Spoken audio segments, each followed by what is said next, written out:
Hello,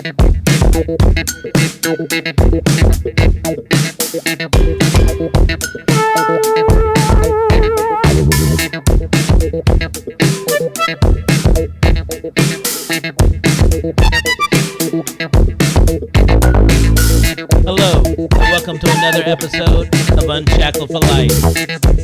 We're unlocking prosperity and liberating wealth. I'm your host, John Green.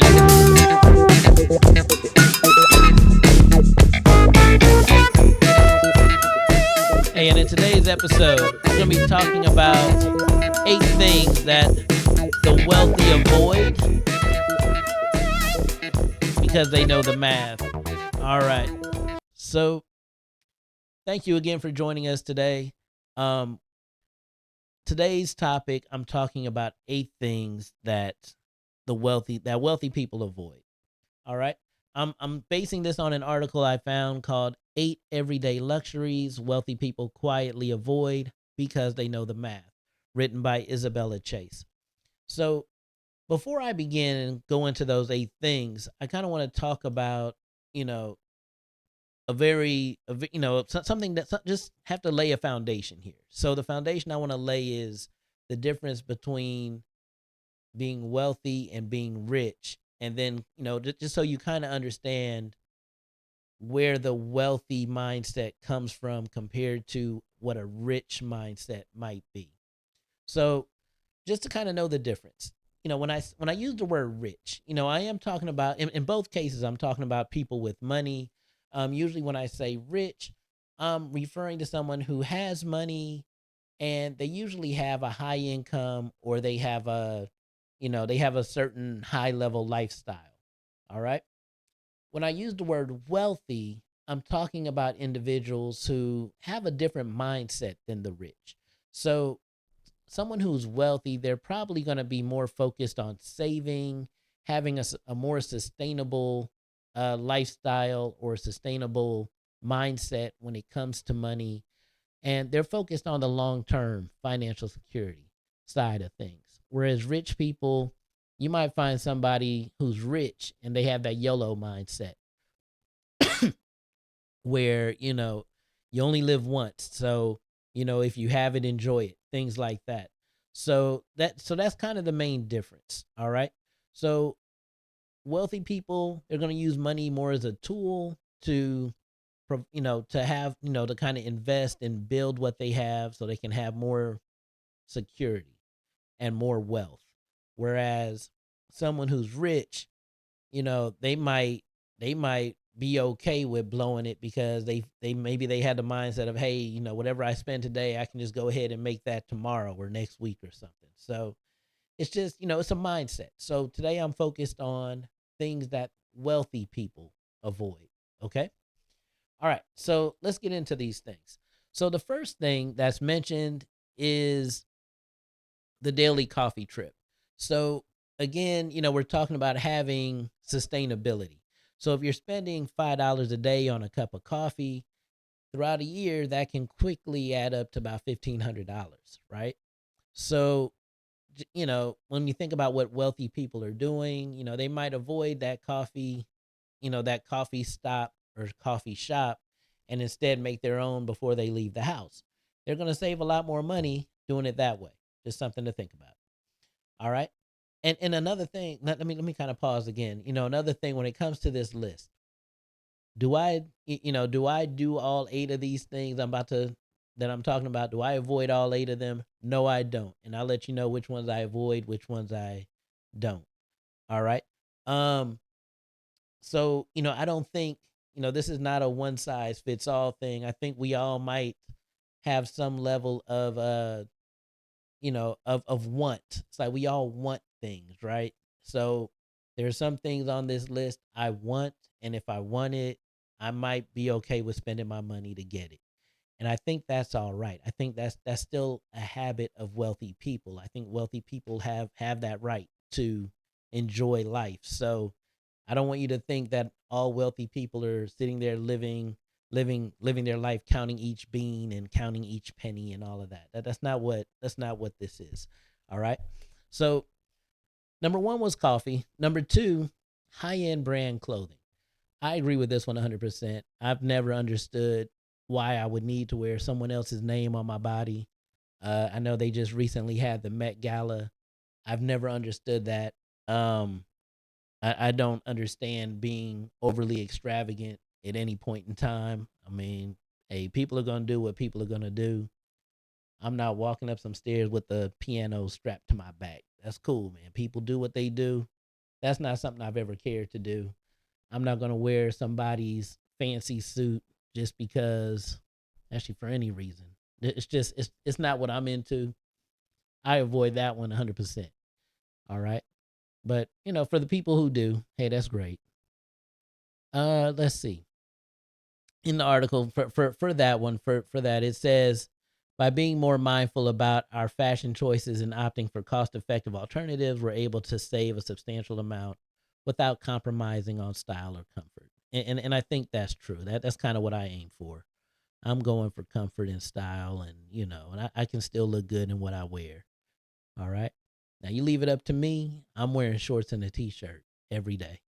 I might throw on the occasional polo with slacks if I'm trying to be business casual, but leave it up to me. I'm shorts and t-shirt. All right, here we go.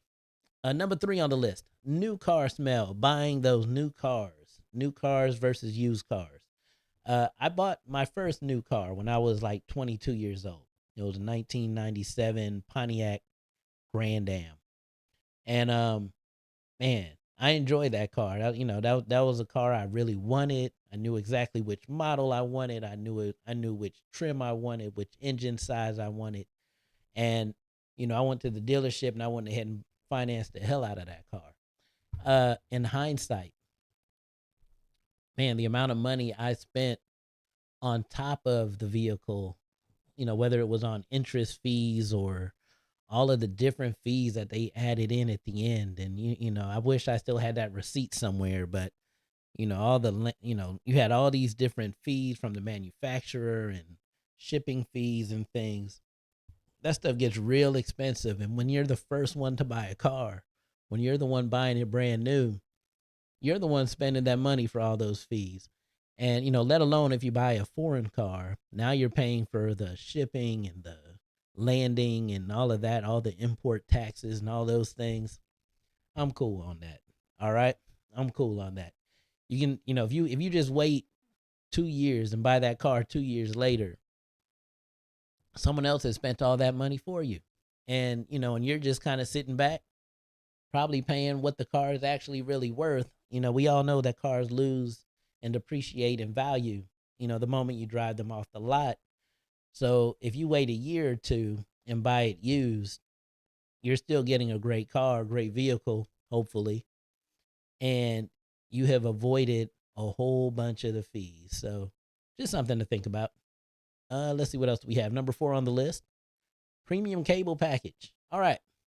Hey, I recently joined this club of cutting the cord. I just did this about a month ago, and so far, I'm still here. I'm still living. I'm still alive, and still enjoying still enjoying my TV.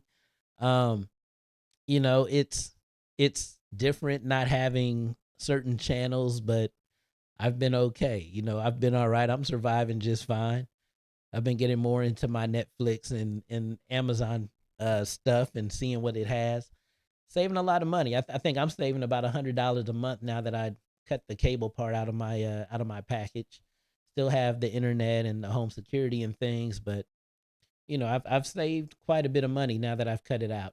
And you have devices now like the Roku sticks and the Amazon Fire and all those things. The what's it called? Yeah, the Amazon Fire Stick, things like that, where you can still get a lot of channels. You can still get access to some live sports, some things like that. I cut the cord after football season because I love football. I don't know what I'm going to do when September comes around or even August comes around and college football starts up.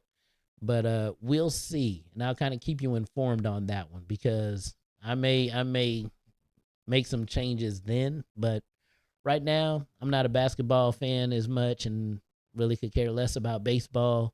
So those things aren't for me. So, I'm finding myself to be okay right now. So, ask me late August, and we I might have something different to say then. We'll see. We'll see. All right, number 5. Extravagant vacations. Okay, this one I found to be interesting. So, this one, my wife and I, we truly value traveling. We love to travel.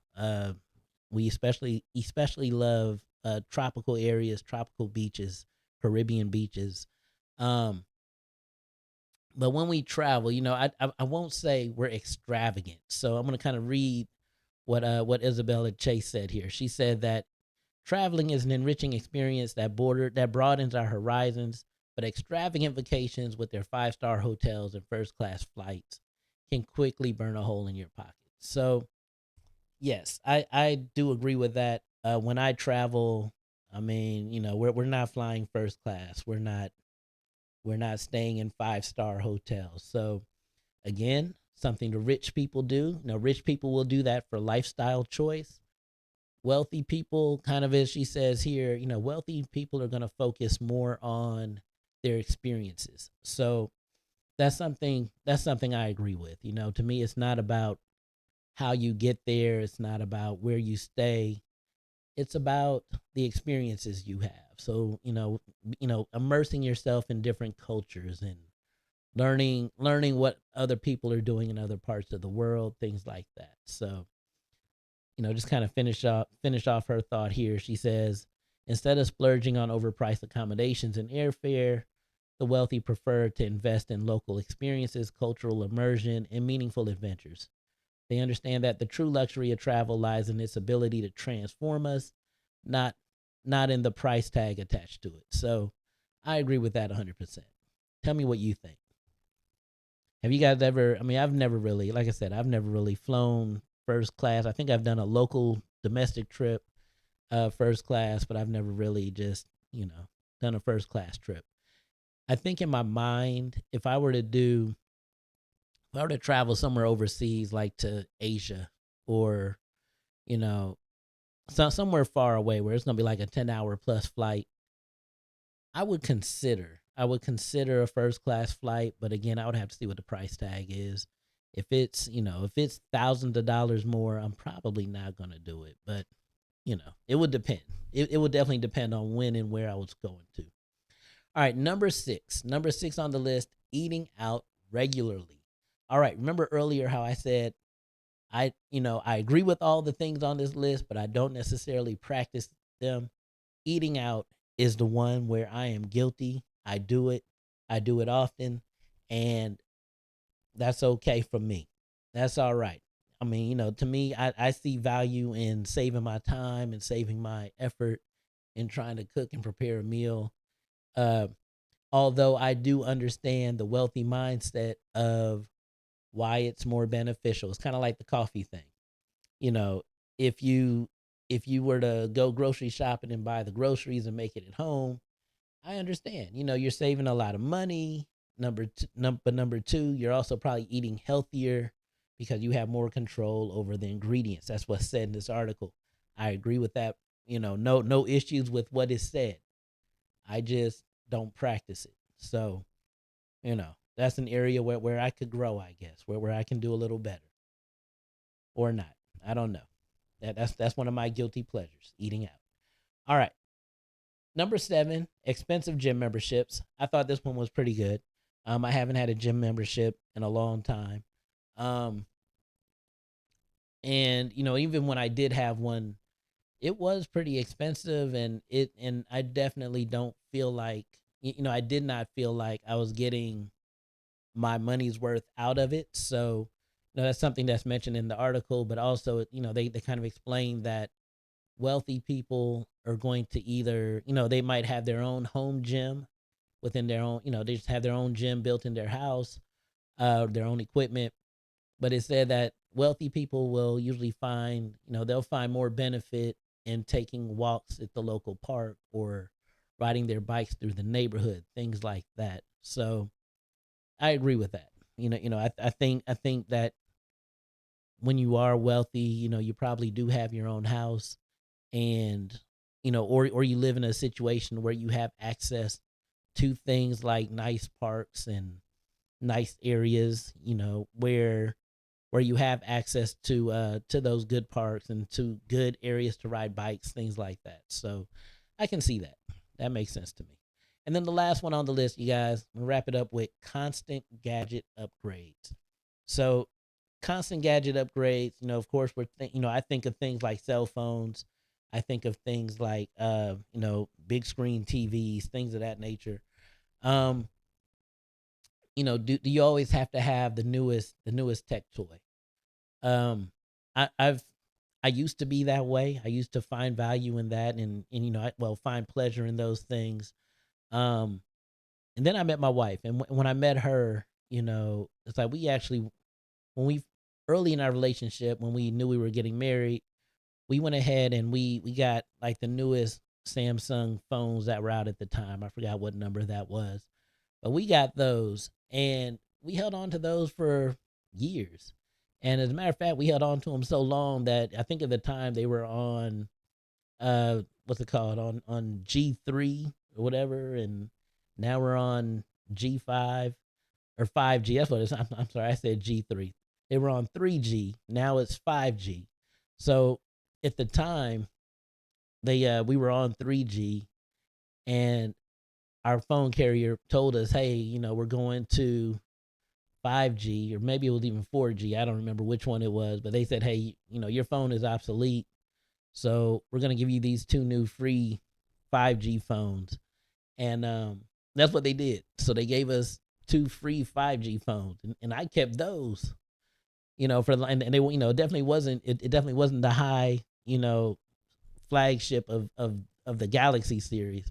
And it was okay. I didn't mind. I mean, we were still able to do everything we wanted on those lower end phones, and it kind of taught me a valuable lesson. Like, hey, you don't need the most expensive phone.